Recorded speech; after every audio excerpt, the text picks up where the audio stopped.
Nós estamos no ano de revisão, onde, como o Abner disse, nossa proposta é entender, preste atenção, que boa parte da nossa vida está condicionada às nossas decisões. Nossa proposta é, de uma forma muito sóbria, muito responsável, mostrar às pessoas que o diabo, apesar de toda a força, apesar de tudo aquilo que ele pode fazer, o poder dele sobre a nossa vida é extremamente limitado. É um poder que, na verdade, na maioria das vezes, é concedido por nós. É como se nós entregássemos a ele o direito de agir sobre as nossas vidas. Isso é uma regra de verdade absoluta? Não. Eu vou te mostrar isso hoje. Mas na grande maioria das vezes, boa parte dos problemas que enfrentamos hoje pode ser decisões erradas que tomamos há tempos atrás. Eu não sei se já aconteceu com você de comprar alguma coisa no cartão, financiado muitas vezes, e depois da quinta, sexta parcela, quando vem te cobrando, tu não lembra mais o que é. Você fala, o cartão está me roubando, certo? Porque já faz tanto tempo que você comprou, às vezes você já usou, já acabou, mas continua pagando. Coisas do passado podem assombrar as nossas vidas. Essa é uma grande verdade. Quanto mais assertivos formos em nossas decisões, quanto melhor formos em nossas escolhas, nós evitaremos bastante sofrimento. Como eu disse, há casos que o sofrimento não foi uma decisão sua. Você pode ter herdado alguma coisa. Algumas coisas acabam caindo no seu colo. Isso é uma verdade. Nós também não podemos responsabilizar todos por tudo que acontece. Mas hoje eu quero mostrar uma coisa a você que eu acho que vale a pena nós pararmos para refletirmos, para revermos, certo? O tema da minha mensagem é: mudei de mundo, mas não notei.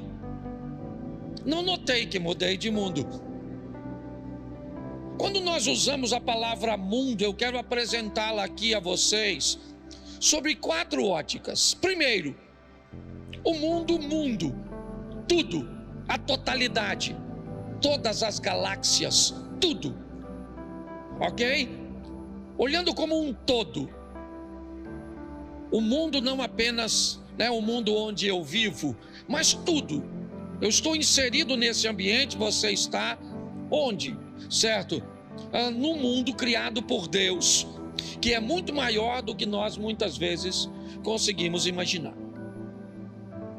A segunda vez que eu quero colocar a palavra mundo, eu quero colocar como o nosso planeta, certo? Aquilo que direta ou indiretamente interfere sobre nós.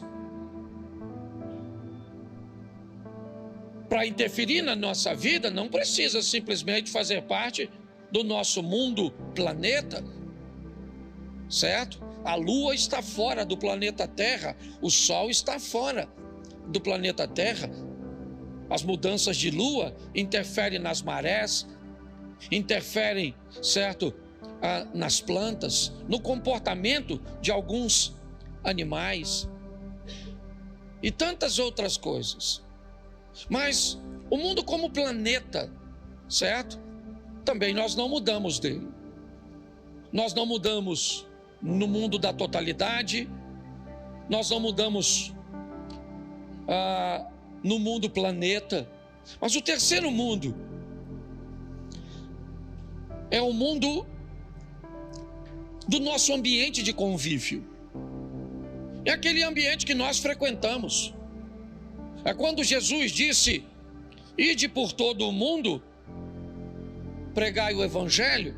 A proposta de Jesus não era tirar todo mundo, ou seja, alguém daqui para ir para lá, alguém de lá para vir para cá, não. A proposta inicial é: vá para casa como gadareno, para o seu mundo, e mostra para ele quão grandes coisas fez o Senhor por ti. Vá para casa samaritana e mude Samaria, mude o mundo onde você está inserido. Na maior parte do tempo nós também não vamos mudar de mundo. A maioria de nós vivemos bem próximo de onde nascemos. Essa é a grande verdade, ou pelo menos daquele ambiente cujo qual nós criamos, como se fosse o nosso ecossistema. Então, nesses três mundos, normalmente nós não mudamos. Nós não mudamos na totalidade, não mudamos do planeta Terra e muitas vezes ainda estamos no nosso ambiente de convívio. Porém, há um quarto mundo, o mundo dos princípios e dos valores. Quando nós mudamos para um mundo novo, com princípios novos, algumas coisas velhas podem ficar para trás. Pessoas, por exemplo, que foram criadas em ambientes ordeiros, educados, de repente mudaram para o mundo da marginalidade. E no mundo da marginalidade, os princípios e os valores são outros. Se eu não tenho, eu tomo de quem tem. Se essa pessoa oferece resistência, eu tiro a vida dela. Ué, mas que ideia é essa? Não, essa é a ideia do mundo da marginalidade. É assim que funciona. Bom, eu aprendi a ter uma vida sexual equilibrada, casta, digna, decente, mas se eu mudo para o mundo da prostituição, meus princípios e valores mudaram. Então, se você quer se casar com alguém, por exemplo, seria muito legal você descobrir quais são os princípios e valores dessa pessoa, pelo menos no ambiente atual. Mas você nunca terá a garantia de que essa pessoa poderá sustentar isso para sempre. Um fiel pode se tornar um adúltero no longo da caminhada. E você vai decidir por seus princípios e valores se vai engolir isso ou se vai mudar de mundo, tirando essa pessoa de seu convívio e optando por não inserir outra ou então inseri-la. O mundo de valores e princípios, ele é fundamental nós observarmos. Quando recebemos a Cristo, o que fizemos? Mudamos de mundo. Continuamos morando em Xerém? Para mim, sim, mas eu mudei de mundo. Continuo morando no planeta Terra? Sim, mas eu mudei de mundo. Faço parte de toda essa estrutura de galáxias? Sim, mas eu mudei de mundo no que diz respeito a valores e princípios. Meus valores e princípios hoje, certo, são diferentes do mundo que eu vivia antes. Mas, Cláudio, que mundo é esse? Você é um extraterrestre? Não. O mundo dos princípios e dos valores. Então preste atenção nesse texto, vai ser rapidinho. 2 Crônicas, um dos textos que, talvez um dos que eu mais preguei ao longo da minha caminhada. 2 Crônicas, capítulo 28, verso 1. Coloca na tela, por favor. 2 Crônicas 28, 1. Acais tinha 20 anos de idade quando começou a reinar. Reinou 16 anos em Jerusalém, certo? Não fez o que era reto aos olhos do Senhor, ao contrário de Davi.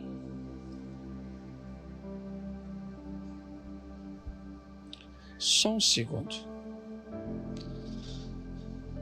2 Crônicas, capítulo 29.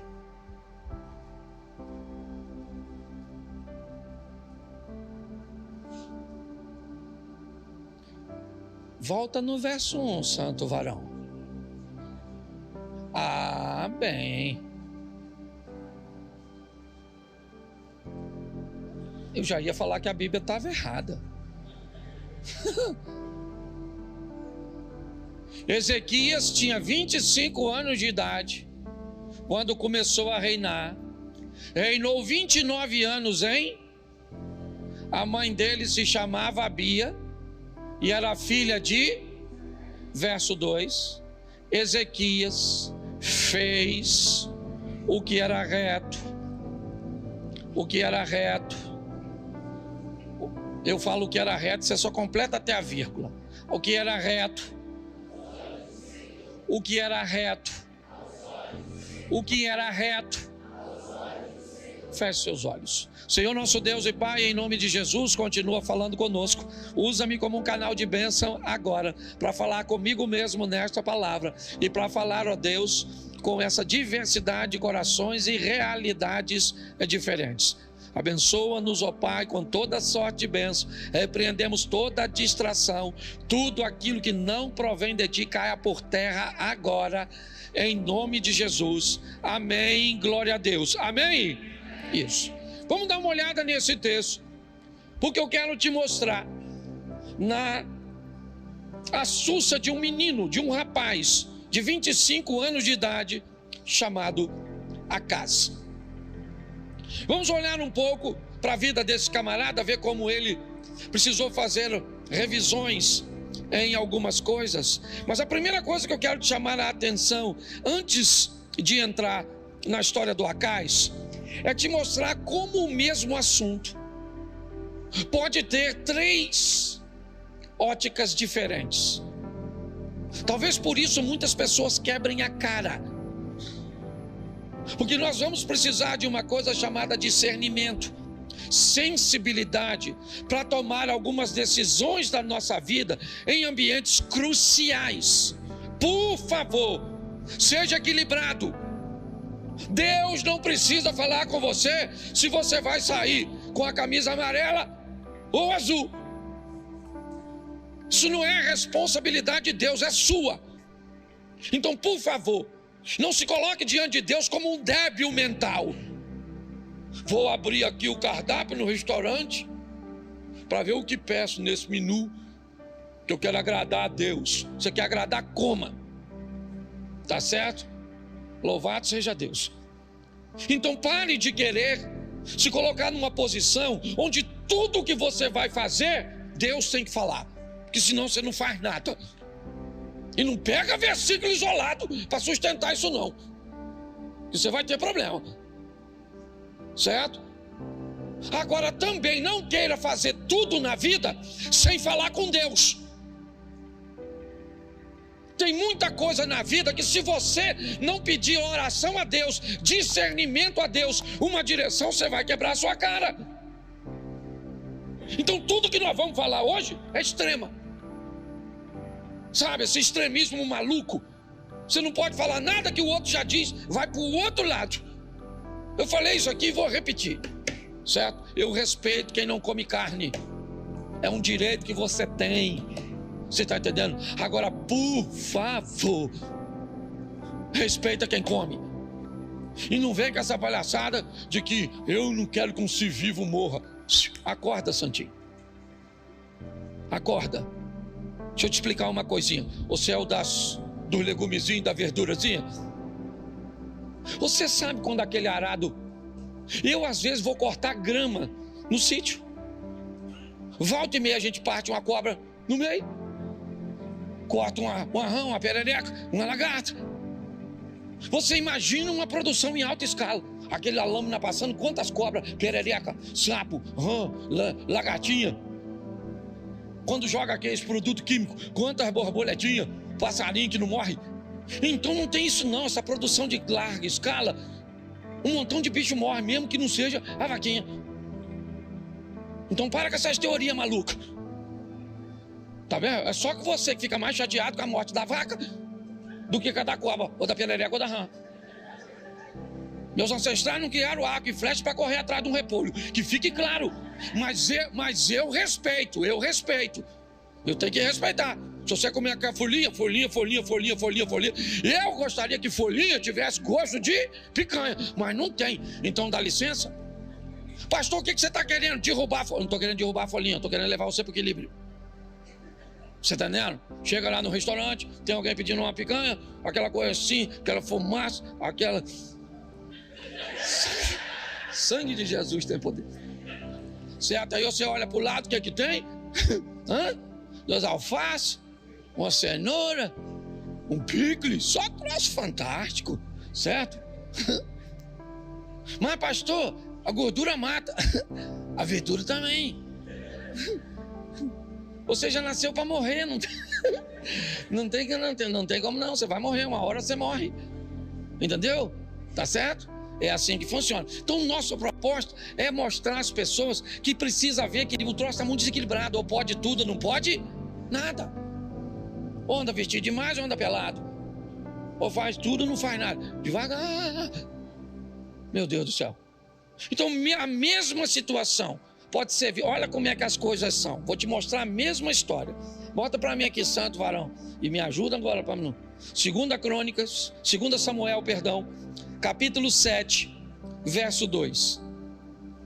2 Samuel 7, 2. Olha só.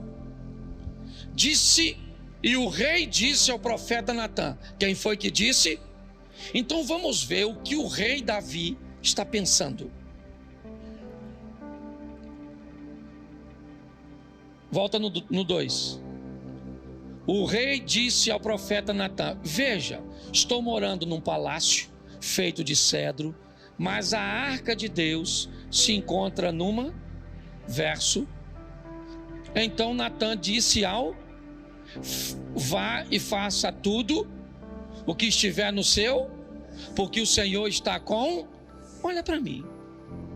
Davi, um homem de Deus, quer construir uma casa para Deus.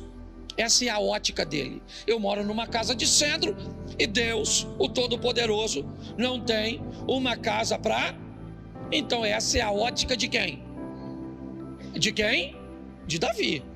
Então, segundo Davi, Deus está precisando de uma casa. Tá certo? Ele chama então o profeta Natã. E diz Natã: Natã, eu moro numa casa de cedro, mas Deus está, certo, numa tenda.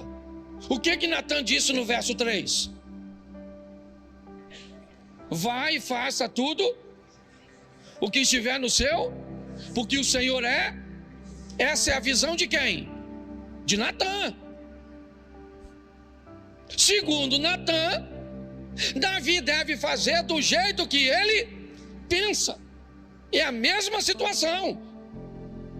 Natã disse: oh, não, Davi, vai lá e faz conforme o seu coração, faz direitinho, porque Deus é com... Mas o verso de número 5: vai e diga ao meu servo Davi, assim diz o... Você quer edificar um templo para minha habitação? Eu gosto desse ponto de interrogação, que é como Deus estivesse falando: ô querido, se a casa é para mim, deixa que eu peço. Olha o que ele diz. Falou com Natã: vai lá e fala para Davi. Davi está errado, você está errado, e eu até quero a casa, mas eu vou dizer como é que eu quero. Quem vai dizer sou eu. A ótica é de Deus. Nós temos a mesma situação. A casa. Na cabeça de Davi eu vou fazer. Na cabeça de Natã, faça o que tiver no seu coração. Na mente de Deus, não...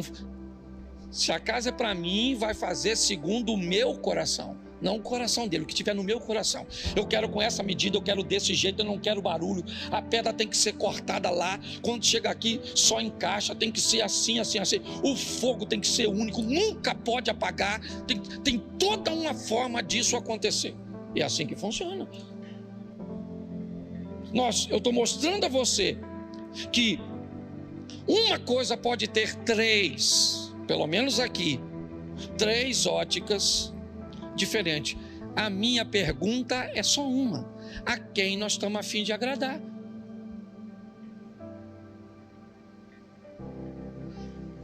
Muitas vezes nós estamos a fim de agradar os reis, os poderosos, os que ditam as coisas. Eles é que são importantes. Aquelas pessoas que nós elegemos como importantes na nossa vida, aquelas que nós queremos impressionar de acordo com o que usamos, com o que aparecemos, ou que desejamos ser bem vistos por elas. Você tem todo o direito de agradar quem você quiser. Eu só estou te apresentando aqui. Nós temos a ótica do rei, nós temos a ótica do profeta. Está assim de gente que chegou aqui, ó, iludida. E eu não estou falando que eu sou um líder religioso perfeito, não. Você está procurando perfeição em mim, ainda dá tempo de ir embora.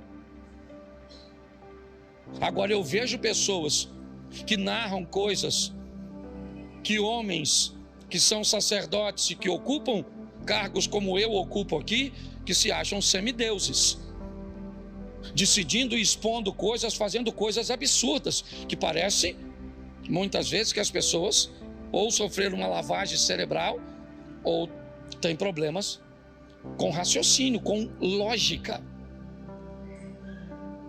Então a minha proposta é mostrar a você aqui hoje. Ezequias resolveu fazer o que era certo aos olhos do... E pronto, foi a decisão dele. Eu vou te mostrar o resultado, mas foi a dele. Isso não significa que você vai viver a mesma coisa que ele. Você vai viver a mesma coisa que ele, ou próximo do que ele viveu, porque nem sempre será a mesma coisa se você fizer a mesma coisa. Se não quiser, eu entendo perfeitamente. Tem gente que vem, pede um conselho, você instrui, dá uma ferramenta, ele vira, vai embora, faz tudo o contrário, depois vem reclamar com a gente sobre o resultado do que aconteceu. É estranho, mas é o direito que as pessoas têm e nós não podemos privá-las. Então o que ele tem na mão, só para você entender. Ezequias tem um reino falido deixado por seu pai Acais. Ele é rei da área do sul de Israel, de Judá, a parte de baixo.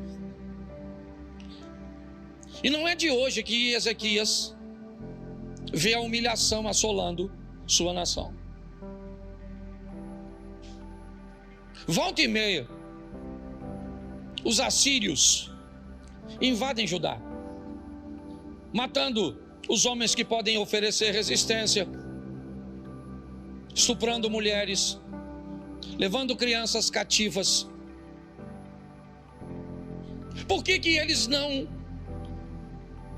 extirpavam de uma vez por todas, matavam todos? Era simples. Primeiro, porque não podiam matar, porque aquele povo estava sustentado por Deus. Segundo, não podia matar, porque era jogar fora recursos. Eu venho, roubo e vou embora, espero você se estruturar de novo. Então eu venho e roubo de novo. É assim que funciona. Ele cresceu vendo tudo isso. O pai dele estava desesperado, Acais, tentando resolver o problema. Ele também fazia revisões, porém erradas, como Abner disse. Revisões erradas. Ele revisou e ele disse: a melhor maneira que eu tenho a fazer é me aliançar com alguém que me deixe mais forte. Não deu certo. Depois então ele começou a subir o tributo e a pagar mais do que era cobrado. E ele agora, certo, ganha, segundo ele, um pouco de admiração de seus algozes, mas que continuam o pressionando. Volta e meia as invasões vêm, tudo acontece. E tem dois garotos crescendo. O nome de um, Senaqueribe. Ele é filho de Tiglade, o rei da Assíria.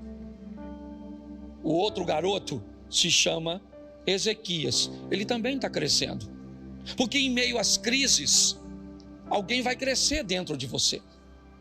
uma postura, uma personalidade, eu não sei, eu não sou um profissional da área. Eu sei que nesse ambiente onde as coisas acontecem, alguém vai ter que aparecer. E é assim que acontece.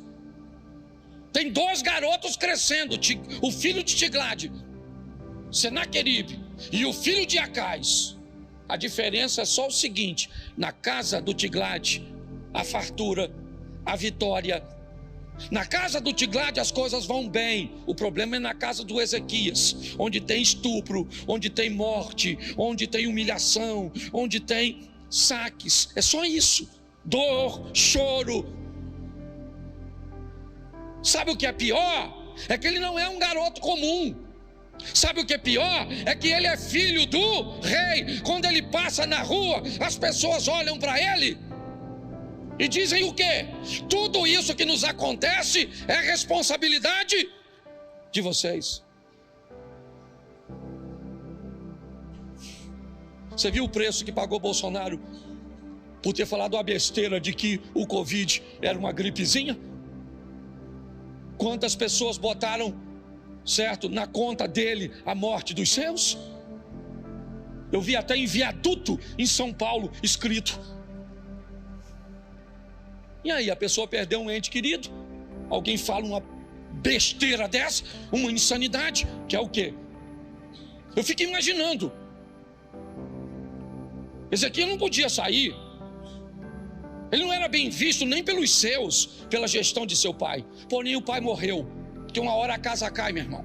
O pai morreu os 2, morreu o pai do Senaqueribe e morreu o pai do Ezequias.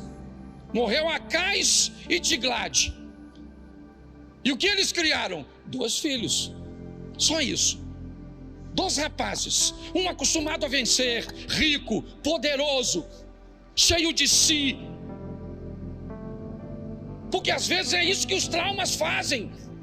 Eles são tão fortes que transformam as pessoas de bem em soberbas. A pessoa não pode ganhar nada que acha que é melhor que os outros. Vira um dublê de rico. Do outro lado, quem está crescendo? O Ezequias, 25 anos de idade.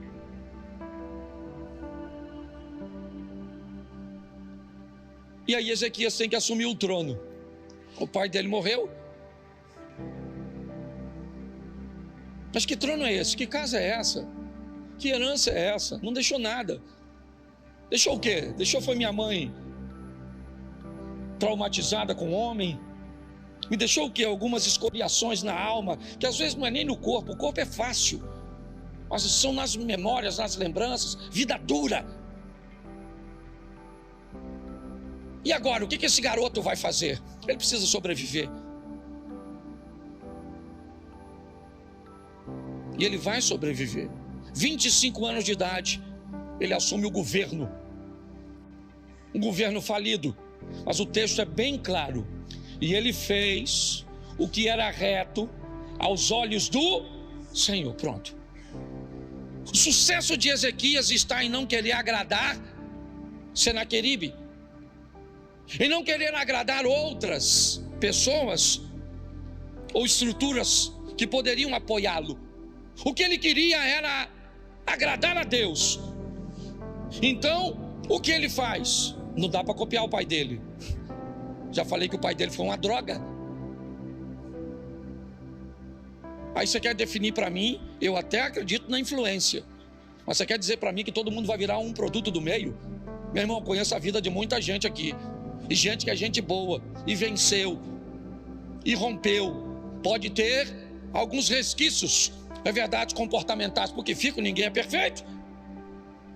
Mas foi para muito longe de onde estava a geração de seus pais e de seus avós, em questões econômicas, em questões intelectuais, naquelas áreas que o Abner citou aqui. Chegou a hora dele assumir, 25 anos de idade, olhou, não tem ninguém aqui, então eu vou imitar alguém, eu vou modelar, como a turma gosta de dizer. Quem? Davi. Um homem perfeito? Não. Um homem que aprendeu a se regenerar diante de Deus. É para lá que ele foi. Fez como fizera Davi, seu pai. E a Bíblia ainda faz questão de citar o nome da mãe dele. O cara não valia nada, mas a mãe me parece que era gente boa. E o cara está construindo. O que ele vai fazer agora? Primeiro ano, depois você lê capítulo 29, que é muita informação. Primeiro ano do seu reinado, primeiro mês, abriu as portas da casa do Senhor. Que portas? As portas da casa onde Deus morava, que o pai dele fechou. O pai de Ezequias fechou, Ezequias abriu. Os sacerdotes que trabalhavam na casa perderam o emprego, foram fazer outra coisa, trabalhar em lavoura, sei lá o que foram. Mas assim que Ezequias assume, ele chama os sacerdotes e os levitas, diz: sacerdotes e levitas, santificai-vos agora, e santificai a casa do Senhor, e tirai da casa do Senhor toda imundícia. Nós vamos mudar esse negócio aqui, meu irmão. Chega, acabou. Chega uma hora que você tem que dar um basta na sua vida. Chega na hora que você tem que dizer: isso não interessa se vovó viveu, se mamãe viveu, se fulano viveu. Chegou na sua vez e você decide se vai viver ou não. Isso pode ser uma questão econômica ou pode ser uma herança genética de um câncer ou de qualquer outra coisa. Abre as portas do Senhor, repara, né? E aí ele restabelece o culto.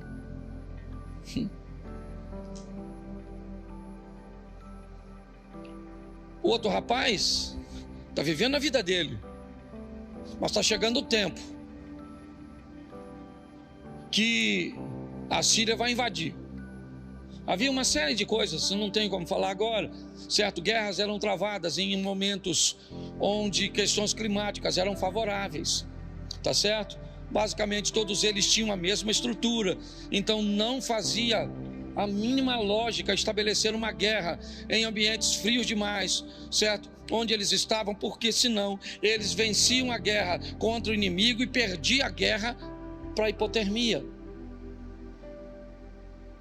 Então tem uma série de coisas envolta nisso. Mas ele agora tem culto. As coisas estão bem, tá certo? Sabe o que ele faz? Ele celebra a Páscoa. Isso. Ele manda chamar todas as tribos, trazer seus representantes e celebrar a festa que comemorava a libertação, o agir e o mover de Deus no deserto. Como Deus entrou no Egito e tirou aquele povo com mão forte, ó, aqui, ó. Esse é o campo de batalha. Deixa o Satanás ou a situação que aconteceu com você te deixar pessimista, negativista, fazer com que você tenha uma ótica ruim a seu respeito e a respeito da sua situação, fazer com que você nunca estabeleça nada de concreto. Se eu perguntar para você de quanto dinheiro você precisa, sempre é muito. Quanto dinheiro você precisa? Muito. Claro que tem que ser muito, porque muito não é um valor definido exato, e é por isso que você nunca alcança. Se você planeja alguma coisa, a primeira coisa que você tem que saber é quanto você precisa. É dizer um número para você mesmo, é dizer um número para Deus. Nós precisamos ser mais assertivos em nossas decisões. Ezequias sabe, a mente daquele povo está contaminada, então vamos trazer uma festa. A festa de quê? A festa que vai trazer a memória. Aí, turma, olha o que Deus fez lá, e o Deus que fez é o mesmo que faz.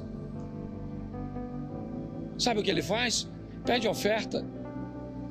Pastor, ele pede oferta para um povo falido? Pois é, porque o que Ezequias está trabalhando não é com o preço, é com o valor. Aquela oferta é para Deus, sim ou não? E Deus é dono do ouro e dá isso. Então o que Deus quer de cada um de nós é que façamos o melhor. E aí as coisas estão acontecendo. Vamos lá, está acontecendo onde? Internamente. E Senaqueribe? Senaqueribe sabe nada disso. Senaqueribe está vivendo a vida dele. Mas o que está acontecendo em Judá? Ah, Judá tem agora um cara chamado Ezequias. Mas quem é ele? Ele é filho do perdedor, Acais. Então deve ser outro perdedor. Não. Então deve ser um outro pecador. Não. Então deve ser um outro desequilibrado. Não. Mas por que não? Porque ele decidiu não ser. Você está entendendo? Ele decidiu que não ia ser e pronto. Agora sabe o que acontece? Nada. As coisas estão acontecendo normalmente. Até o capítulo 30. Põe aí para a gente adiantar. Capítulo 30, verso 1. 2 Crônicas. 2 Crônicas 31.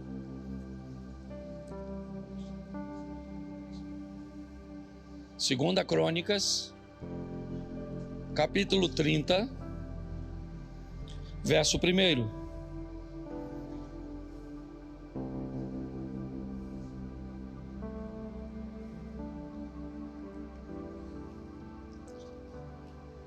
Tá ruim, irmão? Depois disso, repita comigo, depois disso. Disso o quê? Vamos voltar aqui? Depois de abrir as portas, acender as lâmpadas, queimar incenso, fazer a Páscoa, pedir oferta, restabelecer culto. Depois de tudo organizado, pensa num cara fiel. Depois disso, olha só, que beleza. Ezequias enviou um mensageiro a todo Israel, certo? E escreveu também cartas para as tribos de Efraim e Manassés, para que viesse à casa do Senhor em Jerusalém para a celebração da...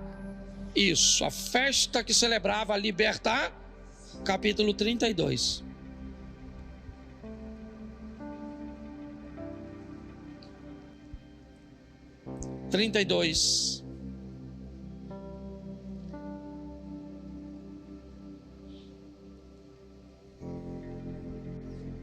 Foi?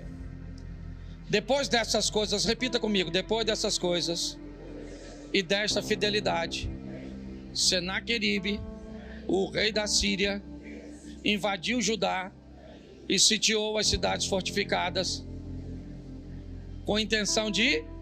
O cara acaba de fazer a festa da libertar, vem um miserável fazer um cerco de aprisionamento, sim ou não? Quem seu nome é? Quem ele é? Ele é filho de Tiglade. Senaqueribe cresceu vendo derrota? Sim ou não? Não. Ele é rico, poderoso. Seu exército é um dos maiores da época, amém? Pois é. E o outro tem o quê? Nada, só cultinho. Fumacinha, sacerdotinho, uns bichinhos gritando porque está sendo sacrificado. E ofertinha, só umas ofertinhas pequenininhas. E o outro cara lá tá bonitão. É isso que está escrito aí, mais ou menos isso. Aí vem o tal do Senaqueribe, rei da Síria, invade Judá, sitia as cidades fortificadas com a intenção de fazer o quê? Isso. Por quê? Porque está na memória de todo mundo quem? Acais. Quem aqui já brincou de carniça? Que a frase era: quando eu bato, todo mundo bate. Isso. Também fui criança. Agora vem o Senaqueribe com força total. Lá vem ele. Olha o que Ezequias disse no verso 7. Olha que texto animador. Imagina se você estivesse lá e eu fosse Ezequias. Olha, aí eu falando para vocês: sejam fortes e corajosos. Não tenha medo nem se por causa do rei nem por causa de toda a que está com ele. Olha o final do texto, como é que é maneiro. Porque conosco está alguém que é maior do que o que está com ele. Tem uma multidão e nós um só, alguém indefinido, alguém. oculto. Alguém. Eu imagino. Falei, ô, você que. Você é doido, maluco. Você não queria quebrar, o pai dele era terrível. Igual Roberto Carlos. O cara é difícil. Para piorar, o cara sabe fazer guerra. Bota o verso 13, já estou terminando já. Põe o 13.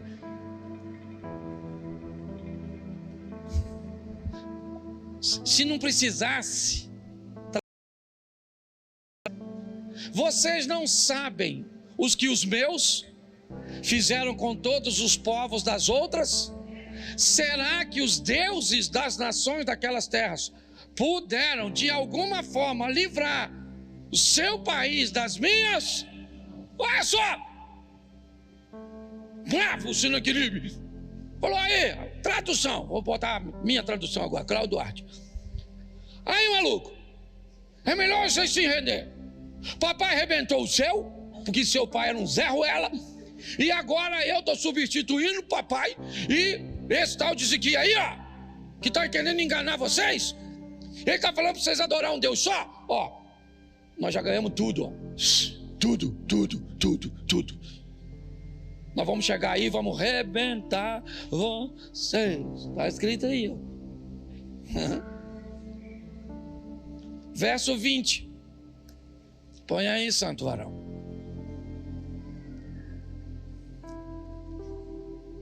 Então, o rei e quem? E, ó, deixa eu dar agora aqui uma chave não. Chave não. Dá outra coisa. Isso aí é um controle. Tá certo? Tu tá andando com quem? Quando o bicho pega, o rei Ezequias chamou quem? O profeta Isaías. Tu tem que andar com gente, certo? De controle.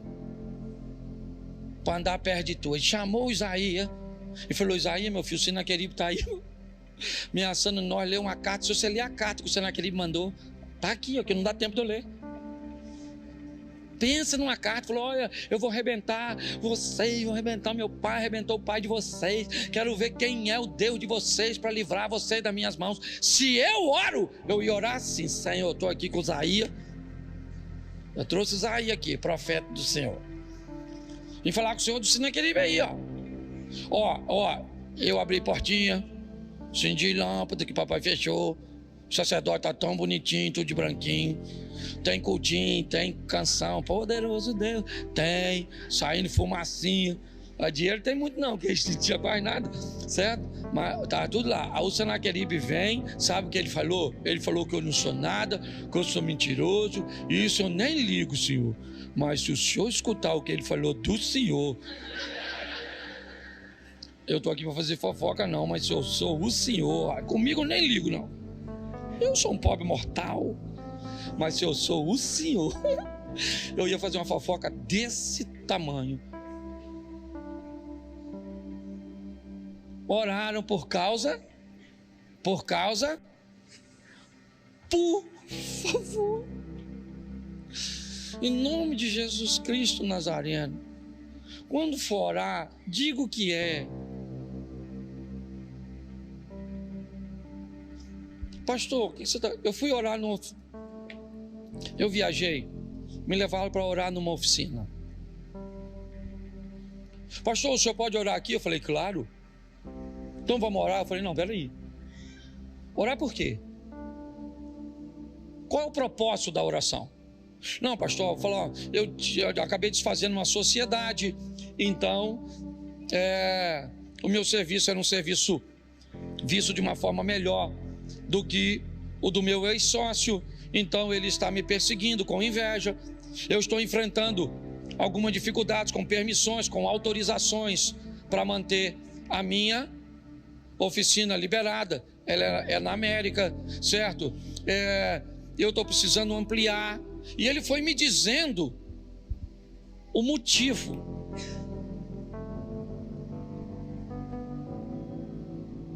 Quando você for orar, por favor, seja pontual na sua oração. Senhor, me abençoa. Ele já tem te abençoado. Agora, o que você quer? Oraram por causa disso e clamaram o que eles precisam? Eles precisam de socorro. Verso 21. E o Senhor enviou que destruiu todos os homens e o chefe dos príncipes do arraial do rei e o rei da Síria, com o rosto coberto de vergonha, voltou para a sua. Quando ele entrou no templo do seu Deus, seus próprios filhos ali o mataram. Isaías orou com Ezequias e Deus enviou um anjo. Mas pastor, eu não consegui entender onde o senhor vai encaixar a revisão. Bom, eu expliquei a vocês que a gestão de Acais foi terrível. A de Ezequias foi muito bem sucedida. Ela se resume a um versículo, para mim. 29:10. Volta em 2 Crônicas 29. Põe apenas o verso 10, por favor. Eu acho que é o 10, sim. 2 Crônicas 29. Agora estou resolvido. Decisão. Em algumas traduções, agora estou decidido. Estou. Não é plural, é singular. Agora eu estou decidido. Eu decidi. Eu decidi como marido, eu decidi como pai, eu decidi como chefe de família, eu decidi como crente, eu decidi. Eu estou decidido a fazer uma lei. Pronto, acabou. A história desse cara mudou aqui. Se você vê o que ele descreve, ele diz: nossos pais apagaram as lâmpadas, fecharam as portas, não queimaram incenso, viraram as costas para o Senhor Deus de Israel. Agora eu estou resolvido a fazer uma aliança. Ele vai dizer, para que o furor da sua ira se afaste de... Ele diz, eu vou tomar uma decisão no singular para livrar todos. A responsabilidade era dele. Deus enviou um anjo. Um anjo. E o texto diz, volta lá no 32, por favor. Já estou acabando, mas apesar de que eu estou na hora. 32. Bota o 10, que é onde nós estávamos na oração. Isso. Agora me perdi, mandei vocês voltar. É verso 20. Isso, oraram por causa disso ao céu, clamaram ao céu, verso de número 21. E o Senhor enviou um anjo que destruiu todos os homens. Todos os homens. Todos os homens. Note que o anjo não matou covarde. O anjo só matava valente. Porque preste atenção, quando Acais perde, a fama de Israel foi negativa, sim ou não? Sim ou não? Então todo mundo tinha uma fama ruim na boca a respeito de Israel. Deus quer reverter isso. Ezequias fez o contrário. Ele reviu, e o que ele fez? Abriu a porta que o pai fechou, acendeu a lâmpada que o pai apagou, empregou os sacerdotes que o pai demitiu, celebrou a Páscoa que o pai não celebrava mais. Ele fez tudo o contrário, por causa de uma decisão. Agora estou resolvido, pronto, o Senhor nos chamou para queimar incenso, e é isso que eu vou fazer. Mas agora, nesse texto, os homens valentes morrem, e o que acontece com os covardes? Fogem. Para que os covardes fogem? Para contar para os outros que agora Judá merece respeito. Eu imagino os homens correndo, voltando para casa com o anjo, chegando lá cansado assim, ó.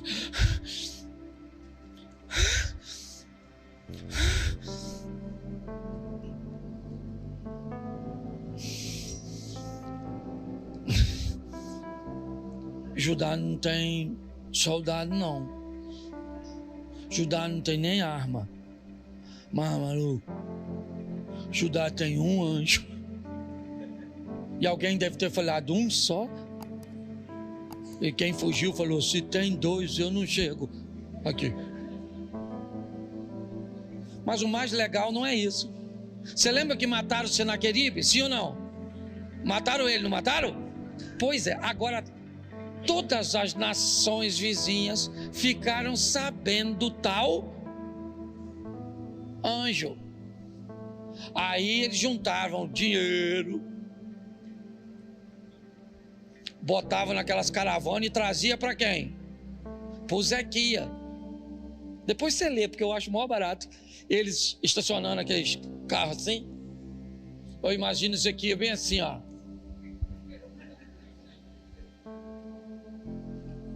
Sou assim com o anjo matador. E aí, os caras chegavam perto do Ezequiel, lê, depois está lá, que eu não vou ler não, só de raiva. Não, vou ler por causa do tempo. Os caras chegavam e falaram, Ezequiel! Falei com o Senaqueribe. Falei, Senaqueribe, Ezequiel não é a carne, não. Ezequiel é um menino decente, tá? Falei para ele, Ezequiel, não se meter contigo, tá? Eu trouxe aqui os presentes para tu. Valeu, Ezequiel, ó. Ninguém aqui quer brigar. Ninguém aqui quer brigar com... Certo? É ou não é? Vai que é um espírito de John Wick. Eu aprendi uma coisa há muito tempo nessa história. O poder de uma decisão. Não se vitimize. Eu não sei quantas áreas você precisa rever. Eu não sei o que você precisa organizar. Eu só quero te mostrar que Ezequias fez tudo certo. E mesmo fazendo tudo certo, Senaqueribe se levantou. O que indica que fazer tudo certo nem sempre é garantia de que você ficará imune de sofrer uma retaliação e uma guerra. Mas um obediente, quando está em guerra,